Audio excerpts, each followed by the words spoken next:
ক্রিকেটের জগতে নিলাম আছে, কোটি কোটি টাকার হাত বদল আছে, কিন্তু কোনো একটা প্লেয়ারকে দেখে মুগ্ধ হয়ে কেউ এসে বলছে, ভাই তোমার দেশ বাদ দাও, আমাদের দেশটা নিয়ে নাও আর আমাদের নাগরিক হয়ে যাও। এটা কি কোনো সায়েন্স ফিকশন সিনেমা নাকি ফিফা গেমের ক্যারিয়ার মোড? না, এটা কোনো কল্পনা নয়, একদম রিয়েল লাইফ ঘটনা। আর এই ঘটনার নায়ক আমাদের সবার প্রিয় স্পিন জাদুকর রশিদ খান। 27 বছর বয়সী এই তরুণ আফগান লেগ স্পিনারকে নিয়ে লেখা নতুন বই Rashid Khan from streets two স্টারডমে এমন কিছু তথ্য ফাঁস হয়েছে যা শুনলে মনে হবে কোনো সিনেমার চিত্রনাট্যকার হয়তো চিত্রনাট্য লিখতে গিয়ে একটু বেশি মশলা ঢেলে দিয়েছিলেন। কিন্তু না, বাস্তব এখানে সিনেমার চেয়েও অদ্ভুত। ব্যাপারটা শুরু করা যাক 2023 সালের আইপিএল দিয়ে। আইপিএল মানেই তো টাকা, গ্ল্যামার আর অদ্ভুত সব ঘটনা। তো সেখানে কোনো এক ফ্র্যাঞ্চাইজির বড় কর্তা হঠাৎ একদিন রশিদকে ডেকে বসলেন, সাথে পরিচয় করিয়ে দিলেন ভারতের এক জ্যেষ্ঠ ব্যক্তিত্বের সাথে। সেই ব্যক্তিটি কি আর সাধারণ? ক্রিকেটীয় মহলে যার কথা বলার মানেই হলো একটা বড় নির্দেশ। তিনি রশিদকে বললেন, দেখো রশিদ, তোমার দেশের পরিস্থিতি তো খুব একটা সুবিধার নয়, তুমি বরং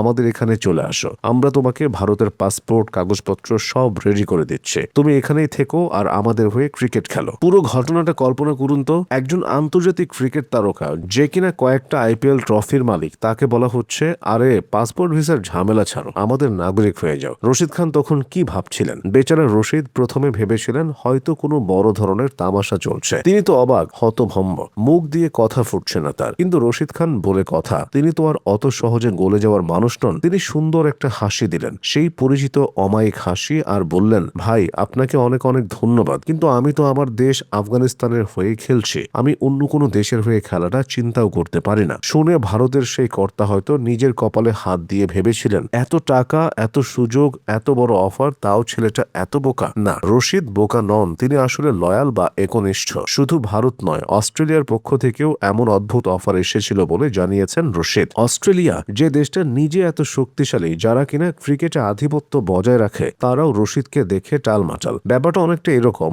যাকে আউট করতে পারছো না তাকেই কিনে নাও। রশিদ অস্ট্রেলিয়ার বিগ ব্যাশ লিগে খেলেছেন, সেখানকার দর্শকদের মন জয় করেছেন, কিন্তু নাগরিকত্ব দেওয়ার অফার, এটা তো রীতিমতো রোমান্টিক কোনো প্রস্তাবের মতো শোনায়, যেন অস্ট্রেলিয়া প্রেমে পড়ে গেছে রশিদের বোলিং এর। কিন্তু রশিদ সেখানেও একই জবাব দিয়ে রেখেছেন, তার কথা একটাই, আমি যদি আমার দেশের হয়ে না খেলি তবে আমি কারোই হয়ে খেলবো না। রশিদের এই আনুগত্য যেন রূপকথার গল্পের মতো। বর্তমান যুগে যখন ফ্র্যাঞ্চাইজি লিগগুলোর দাপটে জাতীয় দলের খেলা প্রায় গৌণ হয়ে যাচ্ছে, যখন ক্রিকেটাররা টাকার পেছনে দৌড়াচ্ছে, তখন একজন রশিদ খান দাঁড়িয়ে আছেন পাহাড়ের মতো। তার জন্য দেশ মানে শুধু ম্যাপের একটা টুকরো নয়, দেশ মানে তার পরিচয়, তার অস্তিত্ব। 2018 সালের কথা ভাবুন, সে সময়ের সামাজিক যোগাযোগ মাধ্যমে হুলস্থুল কাণ্ড। সানরাইজার্স হায়দ্রাবাদের হয়ে রশিদ তখন কলকাতা নাইট রাইডার্সের বিপক্ষে দুর্দান্ত খেলছেন, ম্যাচ জিতিয়ে দিলেন নিজের হাতে। ভারতের পাবলিক তখন উত্তেজনায় পাগল, টুইটার ভরে গেল রশিদের প্রশংসায়। কিন্তু পাবলিক কি শুধু প্রশংসা করেই থেমে থাকলো? না, তারা শুরু করলো ক্যাম্পেইন, রশিদকে ভারতীয় নাগরিকত্ব দাও।